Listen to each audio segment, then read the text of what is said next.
ሰላም ጤና ይስጥልኝ ቻናል ቤተሰብ ተከታታዮች ጸዳሉ ደሴ እንግዲህ በርካታ መረጃዎችን እያወጣ ይገኛል። ቃለ ምልልስ በተደረገለት እንግዲህ በሰላም መንገድ ከገባ ብዙ በርካታ ታጣቂዎችን ዞ በዛሬው ዕለት እንግዲህ መግለጫዎችን ሰጥቷል። እንዲሁም ደግሞ አረጋ ከበደ አዊ ብሔረሰብ አስተዳደር ጋር ምክክር እንዳደረገ በሰላማዊ ያለውን የጸጥታ ሁኔታ ምክክር እንዳደረገ ተመልክተናል። ይህን በተመለከተ እንግዲህ ፋኖ ደግሞ ለእንግዲህ እርምጃ ለመውሰድ ከፍተኛ ርብርብ አድርገናል እያለ መግለጫዎችም እየተመለከትን ነበረ። ይህን በተመለከተ ሰፋ ያለ ማብራሪያ ያዘናል። ሀብታሙ አያሌውም እንግዲህ ከጸዳሉ ጋር የነበረ ቆይታ እንደነበረው መረጃዎችም ወጥተዋል።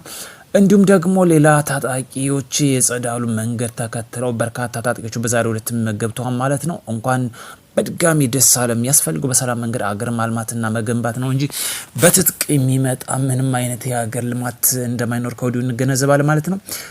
አንድ ነገር መቼስ ማስታወሳችን ግድ ይለናል። ከባህር ዳር እስከ አዊ ብሔረሰብ አስተዳደር ድረስ ያለው የጎጃም ምድር አቋርጠ የምትሄደው በፕሌን አይደለም፣ በተሽከርካሪ በመኪና ነው። ፋኖ 4 ኪሎ እንገባለን ካለ ሰነባብቷን በሶሻል ሚዲያ።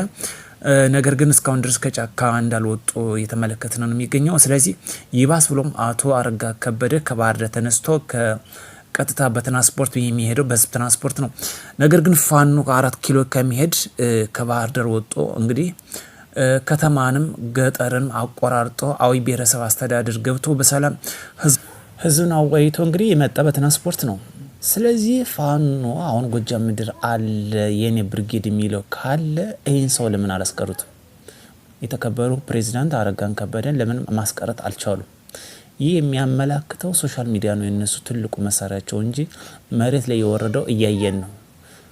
አቶ አረጋ ከበደ በሰላማዊ መንገድ ሂደው በሰላም አወያይተው ህዝብ ጋር ስለ ልማት ስላለው ነባራዊ ሁኔታ አውርተው ነው የመጡት። ስለዚህ ፋኖ ለትንሽ አመለጠ፣ ለትንሽ ለምን ታዲያ 4 ኪሎ እንገባለን የሚያቆምን ምድራዊ ኃይል የለም ከማለት በህዝብ መጥቶላችሁ ነበር አይደል? ይሄ አሁን ልጅላችሁ ልቀሩ የፈለጉት እውነታውን ማወቅ ስላለብን ነው። መሬት የወረደው የሚታየው አሁን ጎጃም ላይ ያለ ብርጌድ ፋኖ የሚባል ከሶሻል ሚዲያ ይዘለለ የለም ለማለት ያክል ይሄን ለማስገንዘብ ነው። ምክንያቱም ተጨባጭ የሚታይ ሀቅ ስለሆነ ነው። አቶ አረጋ ከበደ ይኸው ከባህር ዳር መራዊ፣ ከመራዊ ዳንግላ፣ ከዳንግላ አዊ ብሔረሰብ በመሃል ብዙ ከተሞች አሉ። እነ መራዊ ያሉ ዱር ቤቴ፣ ቻይና ካምፕ ተለምዶ የሚባላል ብዙ ከተሞች አሉ። እነዛን አልፎ ሄዶ ነው።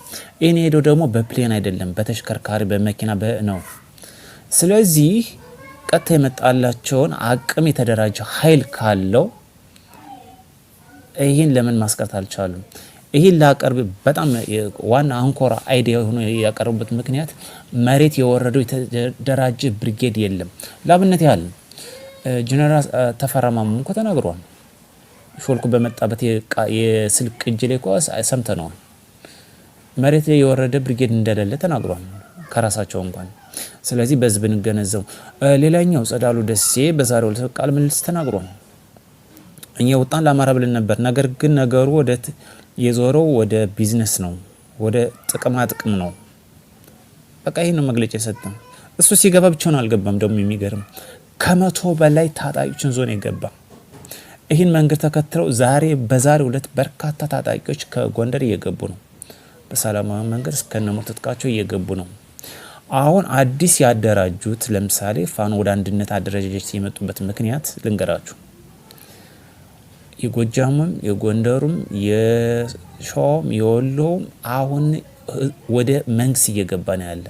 ስለዚህ እንሰብሰብ ብለን አንድ ላይ እንሁን። ቀሪዎቻችን የቀረ ነው ተንጠባጥበን የቀረ ነው፣ አንድ ላይ እንሁን። ስለዚህ ህዝቡ ጥሏቸው ወደ መንግስት እየገባ ስለሆነ ነው። ይሄ ነው ትልቁ ሚስጥር፣ ሌላ ምንም የለም። በዛሬው ለምሳሌ ጸዳሉ ገባ።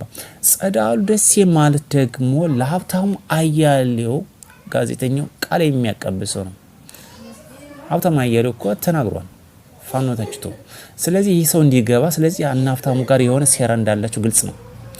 ወደ መንግስት እንዲመጣም እነሱ እጅ ሊኖርበት ይችላል። በግልጽ እያየን ያለ ይሄን ነው። ስለዚህ እንኳን ደስ አላችሁ። ሌላኛው ጉዳይ ደረጀ በላይ ላብነት ያለ ማንሳት እንችላለን። ደረጀ በላይ አሁን ያለውን አዲሱንም እየተቸነ የሚገኘው እነ ዘመነ እና ሀብቴ ወልዴ እነ ደሴ እነ ምሬ ወዳጅን የመሰረቱትን አንድነት እንመጣለን። ይሄ አንድነት የሚባለው ተውት አላይ የተቀመጠው ወረቀት ላይ ነው። አላይ የተቀመጠው ወረቀት ነው። እሱን በተመለከተ ደረጀ በላይ አሁን እንዳልተቀበለ መረጃዎች እየወጣ እየተመለከተ ነው ያለ ነው። ምክንያቱም ደረጀ በላይ የነሱ ቀኝ እጅ የነበረው እነ ከፍ ያለው ደሴ በእነ ሀብቴ ወልዴ እንዳጣመን ተመልክተናል። ስለዚህ ይሄ ደግሞ እንደማይቀበለው ግልጽ ነው። ሌላኛው ሁለት አደረጃጀት ይኖራል ወደፊት። ሁለት አደረጃጀት የነ ዘመነ የነ ምሬ ወዳጅና የነ ሀብቴ ወልዴ የነ ደሴ በአንድ ወገን፣ የነ ደረጀ በላይ የነ እስክንድር ነጋ ካፒቴን ማስረሻ ሰጤ እነዚህ ደግሞ በሌላ ወገን ነው የሚሆኑት። በርካቶችን ይዘው በሌላ ወገን ነው የሚሆኑት። ስለዚህ የሚሄደው አቅጣጫ አሁን ሁለት ክንፍ ነው የሚኖረው። ነገር ግን ፋኖ የአማራ አንድነት መሰረት ነው። እነዚህን ሳያካትቱ እኮ ነው የመሰረቱ። እነዚህን ሳያካትቱ እነ ደረጀ በላይ መከተው ማሞን እነ እስክንድር ነጋ እነ ማስረሻ ሰጤ ካፒቴን ማስረሻ ሰጤ እነዚህን ሳያካትቱ እኮ ነው አንድነት መሰረታና የአማራ ህዝባዊ ኃይል ፋኖ ብለው የመሰረቱት። ይህን ሳያካትት እኮ ነው። እነዚህን ያላካተተበት ምክንያት ትልቁ ደግሞ በአንድ ላይ መሰረት ስለማይችሉ ነው። ስለዚህ እነዚህ ሁለት ክንፍ መሰረተ ማለት አሁን ቀጣዩ ፊት ጠብቁ ምናየው። በእርግጥ አሁን ተንዶ እየገባ ነው። ለምሳሌ ነጸዳሉ ዘተናንተና የሀገር ህዝብ ነው ዘገቡ። ዛሬ ደግሞ ቀሪው እየገባ ነው። ይቀጥላል፣ ገና ይቀጥላል። ኢትዮጵያ ወደ ዘላለም ትኖር፣ ወደፊትም ትኖራለች። ኢትዮጵያ ለዘላለም ትኖር፣ ወደፊትም ትኖራለች። ዘረኝነት ለማንም አይጠቅምም።